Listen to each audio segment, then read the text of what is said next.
အားလုံးပဲမင်္ဂလာပါခင်ဗျာဒုတိဝါဒနာရှင်ကျွန်တော်ရဲ့မိတ်ဆွေများအားလုံးကိုယ်စိတ်နှဖျားကျန်းမာချမ်းသာကြပါစေဗျာအခုဗီဒီယိုလေးမှာတော့21ရက်3လ2025တောက်ကြနေ့မနက်ပိုင်းအတွက်စိုက်နှစ်ခုနဲ့တင်ပြပေးတော့မှာဖြစ်ပါတယ်ဗျာအခုတွေ့နေတာကတော့ပထမစိုက်ဖြစ်ပါတယ်ဗျာထိပ်ပိတ်နဲ့ပြန်ကြဩကွက်လေးရဲ့ရန်ကွက်လေးတွေဖြစ်ပါတယ်ဒီဘက်ကတော့ဒုတိယစိုက်ဖြစ်ပါတယ်ဗျဗရိတ်နဲ့နောက်ပိတ်လေးတွဲပြီးမှ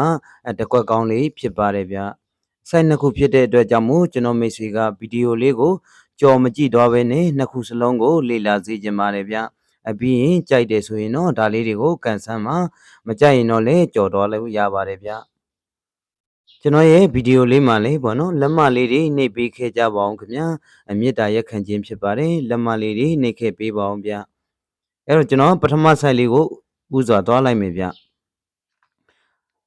ပထမပင်တွဲကျွန်တော်တို့အဝါရောင်ကိုကြည့်မယ်ဗျနော်ထိပ်စည်းလေးကိုရဖို့အတွက်တော့အဝါရောင်ဘဲဥတုံးလုံးကိုပေါင်းမယ်ဗျအဝါရောင်ဘဲဥထဲမှာ6ရယ်9ရယ်3ရယ်3လုံးရှိတယ်ခင်ဗျာ9 5 3အဲ့ဒီ3လုံးကိုပေါင်းလိုက်ရင်တော့ခွန်ရတယ်ခင်ဗျာဘဲဥ3လုံးပေါင်းခြင်းအဝါရောင်ဘဲဥ3လုံးပေါင်းခြင်းခွန်ရတဲ့အချိန်မှာတော့မနေ့ပိုင်းမှာခွန်ထိပ်စည်းလေးဆင်းသွားတယ်ဗျကျွန်တော်ထိပ်စည်းလေးကိုအဝါရောင်လေးနဲ့ဝိုင်းပြထားပါတယ်နောက်ပိတ်လေးကိုရဖို့အတွက်တော့အဝါရောင်မြင်းတွေက3လုံးကိုပေါင်းမယ်ဗျအဝါရောင်မြင်းတွေမှာတော့9ရယ်3ရယ်3ညရယ်3လုံးရှိတယ်ခင်ဗျာ9 3 3ညအဲ့ဒီ3လုံးကိုပေါင်းလိုက်ရင်တော့8ရတယ်ခင်ဗျာ8ရတဲ့ချိန်မှာမနေ့ပိုင်းမှာကျွန်တော်8နောက်ပိတ်လေးဆင်သွားပေးပါတယ်ကျွန်တော်အဝါရောင်လေးနဲ့ပဲဝိုင်းပြထားတယ်ဗျအဲ့တော့ခွန်ထိပ်8နောက်ပိတ်နဲ့ခွန်8ပထမပင်ဒီလိုလေးဖြစ်ပါတယ်ဗျဒုတိယပင်တော့ကျွန်တော်အစိမ်းရောင်လေးကိုကြည့်မယ်ခင်ဗျာအစိမ်းရောင်ဘဲဥကိုပေါင်းမယ်ဗျအစိမ်းရောင်ဘဲဥထဲမှာတော့4ရယ်2ရယ်6ရယ်3လုံးရှိပါတယ်ခင်ဗျာ4 2 6အဲ့ဒီ3လုံးကိုပေါင်းလိုက်ရင်တော့2ရတယ်ခင်ဗျာ2ရတဲ့ချိန်မှာတော့ကျွန်တော်တို့မနက်ပိုင်းမှာ2ထိပ်စီလေးဆင်သွားပေးပါတယ်ကျွန်တော်အစိမ်းရောင်လေးနဲ့ပဲ2ထိပ်စီလေးကိုဝိုင်းပြထားရတယ်ဗျလူနဲ့တွဲမဲ့နောက်ပိတ်လေးကိုရဖို့အစိမ်းရောင်မြင်းတွေက3လုံးကိုပေါင်းမယ်ခင်ဗျာအစိမ်းရောင်မြင်းထဲမှာတော့2ရယ်6ရယ်2ရယ်3လုံးရှိပါတယ်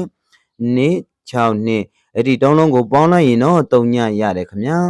3ညရတဲ့အချိန်မှာကျွန်တော်တို့3ညနောက်ပိတ်လေးဆင်သွားပေးတယ်ဗျကျွန်တော်အစိမ်းရောင်လေးနဲ့3ညနောက်ပိတ်ကိုဝိုင်းထားပါတယ်နှစ်ထိတ်3ညနောက်ပိတ်ဒုတိယပင်တော့နှစ်3ညဒီလိုလေးဖြစ်ပါတယ်ခင်ဗျာတတိယပင်တော့အနီရောင်လေးကိုကြည့်မယ်ဗျထိပ်စည်းလေးကိုရဖို့အနီရောင်ဘဲဥကိုပေါင်းမှာဖြစ်ပါတယ်အနီရောင်ဘဲဥထဲမှာတော့6ရယ်1ရယ်2ရယ်3လုံးရှိတယ်ဗျ6 1 2အဲ့ဒီ3လုံးကိုပေါင်းလိုက်ရင်တော့9ရတယ်ခင်ဗျာ9ရတဲ့ချိန်အဝါအစိမ်းလို့ဆက်ပေးခဲ့မယ်ဆိုရင်ကျွန်တော်တို့တောက်ကြနေ့မနေ့ပိုင်းက6ထိပ်စီလေးဖြစ်ပါတယ်ခင်ဗျာအဲ့တော့6ထိပ်စီလေးရပါပြီကျွန်တော်တို့နောက်ပိတ်လေးကိုကြည့်အောင်ဗျနောက်ပိတ်လေးကိုရဖို့အတွက်တော့အနီရောင်မြင်းတွေက3လုံးကိုပေါင်းမှာဖြစ်ပါတယ်အနီရောင်မြင်းထဲမှာတော့1ရယ်2ရယ်9ရယ်3လုံးရှိပါတယ်ခင်ဗျာ1 2 9အဲ့ဒီ3လုံးကိုပေါင်းလိုက်ရင်တော့2ရတယ်ခင်ဗျာ2ရတဲ့ချိန်အပေါ်ကအဝါရောင်အစိမ်းရောင်လို့ဆက်ပြီးခဲ့ရင်ကျွန်တော်တောက်ကြနေမနေ့ပိုင်းအတွက်2နောက်ပိတ်လေးဖြစ်ပါတယ်ဗျာ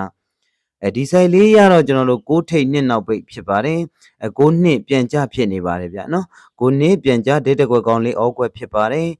6ထိပ်နဲ့ပတ်သက်ပြီးတော့ကျွန်တော်ကြိုက်တာလေးတွေရန်ကွက်မှာထည့်ပေးလိုက်ပါတယ်ဗျ6 4 9ခွန်9 9ဒါလေးက6ထိပ်နဲ့ပတ်သက်ပြီးကျွန်တော်ကြိုက်တဲ့ရန်ကွက်လေးတွေဖြစ်ပါတယ်ဗျနှစ်နောက်ပိတ်နဲ့ပတ်သက်ရင်တော့ကျွန်တော်ကြိုက်တဲ့ရန်ကွက်ကတော့1နှစ်4နှစ်2ကွက်ဖြစ်ပါတယ်ခင်ဗျာ1နှစ်4နှစ်2ကွက်ဖြစ်ပါတယ်ဗျာအဲ့တော့ဒီ site လေးကိုလေ့လာပြီးပြီဆိုတော့ကြိုက်တယ်ဆိုရင်ကျွန်တော်မိတ်ဆွေများပြန်ကြလေးဩကွက်အဖြစ်နဲ့ကန်ဆန်းနိုင်ပါတယ်ဒါမှမဟုတ်ရင်ထိပ်ပိတ်ကိုမိတ်ဆွေအကြိုက်1 chain key break များနဲ့တွဲကပ်နိုင်ပါတယ်ဗျဒုတိယ site လေးကိုကျွန်တော်တွားလိုက်မယ်ဗျဒုတိယ site မှာတော့ကျွန်တော်တို့ဘဲဥပေါင်းခြင်းကိုကျွန်တော်တို့4000ကနက်ခတ်လိုက်ဖြစ်ပြီးတော့ break ဖြစ်မှာဖြစ်ပါတယ်ဗျနော်ကျွန်တော်ပထမပင်ကြည်အောင်ဗျပထမပင်အဝါရောင်ဘဲဥထဲမှာ3ည4နှလုံးပေါင်းခြင်းက4 break ပေါ့နော်အဲ့ချိန်မှာကျွန်တော်နောက်တစ်ရက်မနက်ပိုင်းမှာ4ရက်နက်ခတ်2 break လေးဆင်သွားရဗျနော်4ရက်နက်ခတ်2 break လေးဆင်သွားပါတယ်ဒုတိယပင်ကြည်အောင်ဗျဒုတိယပင်ကျွန်တော်အစိမ်းရောင်ဘဲဥထဲမှာခွန်တုံးနှလုံးပေါင်းခြင်းက3ည break အဲ့ချိန်မှာကျွန်တော်နောက်နေ့မနက်မှာတော့3ညရဲ့နက်ခတ်ကျွန်တော်ခွန် break 6 1ဆင်သွားပါဖြစ်ပါတယ်အစိမ်းရောင်4000လေးနဲ့ကျွန်တော်ပြထားရဗျနော်တတိယပင်ပေါ့နော်တတိယပင်အနီရောင်ဘဲဥထဲမှာ6နှစ်နှလုံးပေါင်းခြင်းက8ပရိတ်အဲ့ချိန်မှာနောက်တရက်မနက်မှာကျွန်တော်တို့ ရှေ့ရဲ့နှက်ခတ်ကျွန်တော်တစ် break 6 နှစ်ရှေ့ရဲ့နှက်ခတ်တစ် break 6 နှစ်ဆိုပြီးမှဆင်းသွားပေးပါတယ်ကျွန်တော်ဟိုပါဗောနော်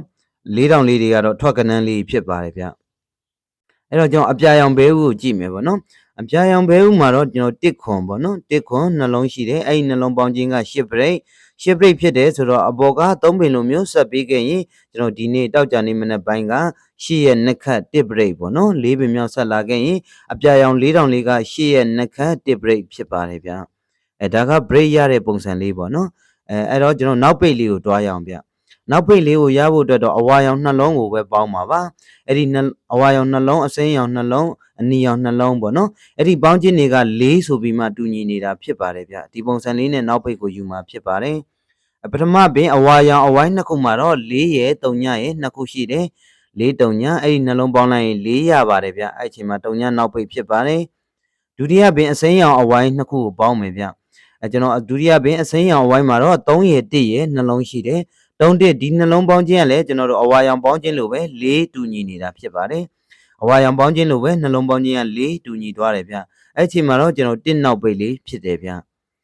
ကျွန်တော်တတိယပင်ပေါ့နော်အနီရောင်အဝိုင်းထဲမှာတော့ကျွန်တော်2နှလုံးရှိတယ်ဗျနော်2အဲ့ဒီနှလုံးပေါင်းခြင်းကလည်းအဝါရောင်အစိမ်းရောင်ပေါင်းခြင်းလိုပဲ4ဆိုပြီးမှတူညီနေတာဖြစ်ပါတယ်အဲ့အချိန်မှာတော့ကျွန်တော်တို့2နောက်ပိတ်လေးဖြစ်ပါတယ်ဗျအဲ့တော့ကျွန်တော်တို့စတုထပင်4ပင်မြောက်မှာတော့အပြာရောင်အဝိုင်းနှစ်ခုsorry နော်အပြာရောင်အဝိုင်းနှစ်ခုကိုပေါင်းမှာဖြစ်ပါတယ်အဲ့ဒီအဝိုင်းနှစ်ခုပေါင်းခြင်းကအပေါ်က3ပင်လိုမျိုးဆက်ပြီးတူညီခဲ့မယ်ဆိုရင်ကျွန်တော်4ဖြစ်ရမှာပေါ့နော်လောလောဆယ်ကျွန်တော်အဝိုင်းမှာခွန်ရှိပြီးနှလုံးပေါင်းခြင်း4ဖြစ်ဖို့ဆိုရင်ခွန်လိုနေတာဖြစ်ပါတယ်ခုနှစ်လိုနေတာဖြစ်ပါတယ်ဗျအဲ့တော့ခွန်နောက်ပိတ်လေးပေါ့နော်လွတ်နေတဲ့အပြာရောင်အဝိုင်းလေးဒီခွန်နောက်ပိတ်ဖြစ်ပါတယ်အဲ့တော့အစောရတာကတစ် break ကျွန်တော်နောက်ပိတ်လေးကခွန်ဆိုတော့ကျွန်တော်တို့တစ် break ခွန်နောက်ပိတ်ဆိုတော့4ခွန်တစ်ကွက်ကောင်းလေးဖြစ်ပါတယ်ဗျအဲ့တော့ကျွန်တော် site နှစ်ခုစလုံးတော့အကောင်းဆုံးလေးတော့ကြိုးစားပေးထားပါတယ်ဗျနော်ဒီ